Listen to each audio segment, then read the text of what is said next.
Welcome to Psychopath in Your Life. This is episode number 105, and I'm your host, Dianne Emerson. Today, I'm going to pick up the conversation from 104, the previous episode. We've been talking about victims and how psychopaths act like victims, how they create victims, how they pretend to be victims, and this whole big victim circle. So, let me give you another quote here that one of them came up with. I thought was pretty good. Just this, we're always dumbstruck by things, but really there's a lot more plotting that goes on here, and most of it's actually in plain sight. So what he said was, we engineer situations where people will behave is obvious. No, we behave, let me start. We engineer situations where they know how people will behave is obvious. So they know what your response is going to be to a situation. Okay, sorry for mungling that all out. Then we fail to behave in this way, forcing the other person to do so. Everything is just all one big calculated trick. And, they get into this whole thing as far as this Disney-esque type love. And this is where a lot of these relationships, if you start to watch like on these Dateline and 2020 shows and stuff, you'll start to see the patterns here. And there's always a rush. And the rush is usually like, well, they just met last week and I'll be darned, they're getting married tomorrow. So there's always this rush to kind of button the deal down.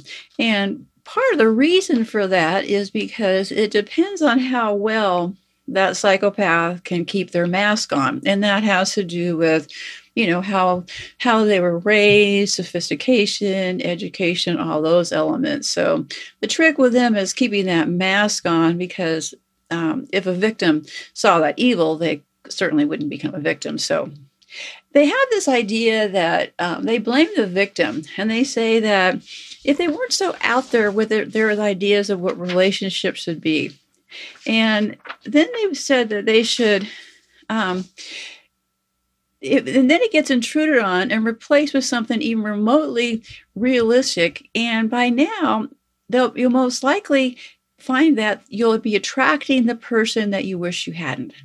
So basically, what they're saying is that if you have this image, and remember, this person is getting this image from the psychopath, okay? Because the psychopath, in most of these relationships, you'll hear some key words. He or she is my soulmate, and people are completely convinced of this stuff in a very short window of time. So anyway, so what they're saying is you're going to wish you hadn't if you didn't pay attention to some of this stuff. So words of wisdoms. So what I'd like to say is that they also, he also had this interesting theory, which I found.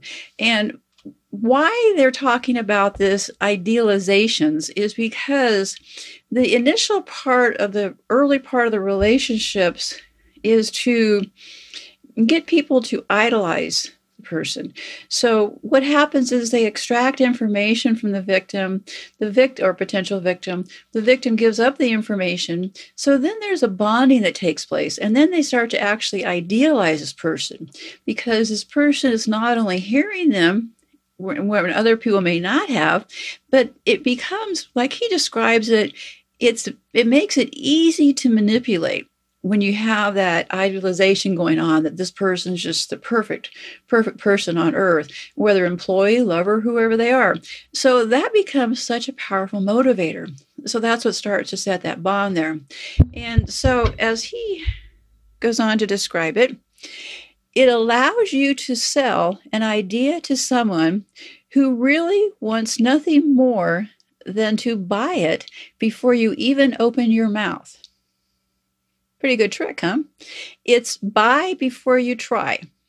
So they've set up this whole plot, and so they know what the answer is going to be. So it's actually, a lot of thinking goes into that.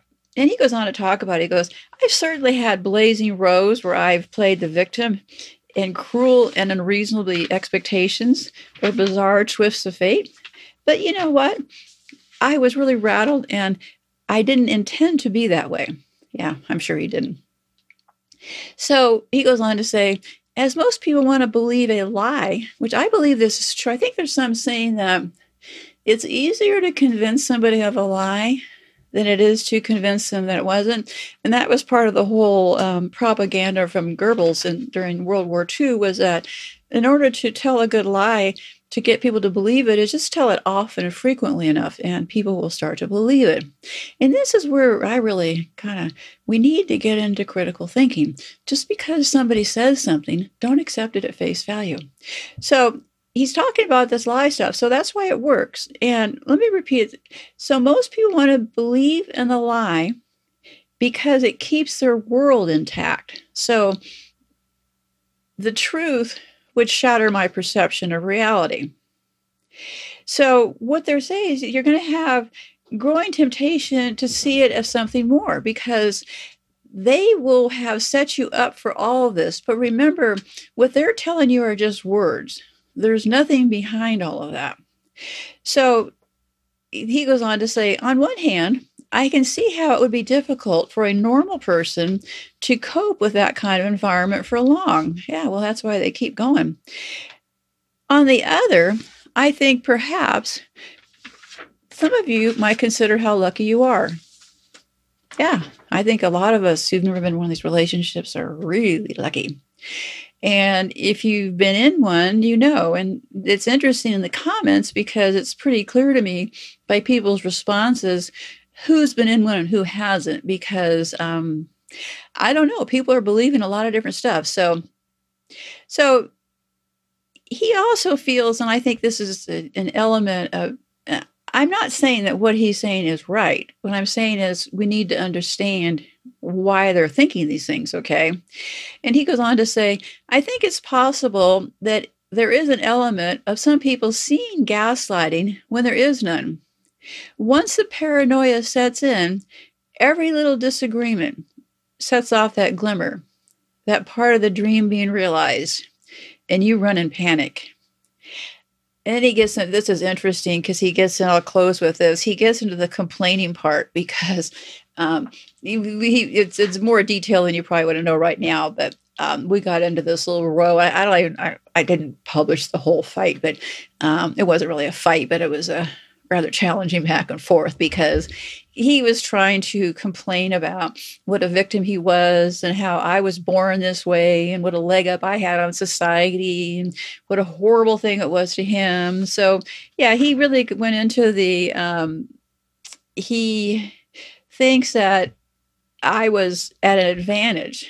Well, I guess in some ways we're an advantage. But then if you look at it in other ways, we're at a disadvantage because we don't understand evil. So that's the whole idea here, is to get a handle on that little detail.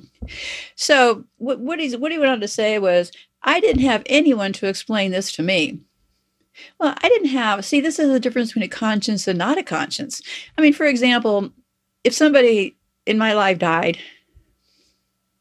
and I didn't murder them, obviously, I wouldn't call the insurance agent that day, the day they died, to try to collect on my insurance policy. Wouldn't enter my mind, okay? And that's where we start to differ. But nobody had to teach me that. Like nobody had to teach me that I should probably cry or maybe behave with emotion at a funeral, maybe not text and stuff, because that's part of having a conscience. So you really gets to complain about this stuff. I had to work it all out for myself. You can have a guide, an instructor. It's shaking you out of your mold, but I've always got mine, and I'll always win in the end. So that's how victims work. They make them, they create them, they abuse them, and in the end, the best deal is to look for the signs, stop waving those red flags aside, pay attention in life, and know that it's never as easy as it seems on the surface. So everybody looking into these relationships and these cases that happen with these murders and stuff, I'd like to say one thing about that on the subject of hate. Because I've been interested in how the words of hate evolve, I found it interesting that with these two cases of these two women, Nicole and this other woman, I've never heard this happen before. Maybe it's just me, okay? But when I go to the YouTube channel thing, I have to, it shows the videos and stuff there, and I might pop in and listen to one for a couple seconds, but I see these titles, and it's amazing to me. It's like the two most hated women in the world. It's like, I don't know. And, the other thing I find, which is kind of interesting, and it's probably just me, but I'm old enough to know women can be very abusive toward other women. I mean, I think probably some of the nastiest comments I've gotten have been from women. But all that aside, I just find it interesting that everybody's talking about the two most hated women. We never talk that way about these men. So I don't know, just an observation. And everybody's all up, I guess, about this. I don't know, something's going on Thursday. But, have you considered that maybe it's the FBI profilers going out there to talk to this guy? They're maybe not going out to, make any changes in the case. So things aren't always what they seem to be on the surface. So with that said, I will look forward to chatting with you next week. So goodbye for now. Be safe out there.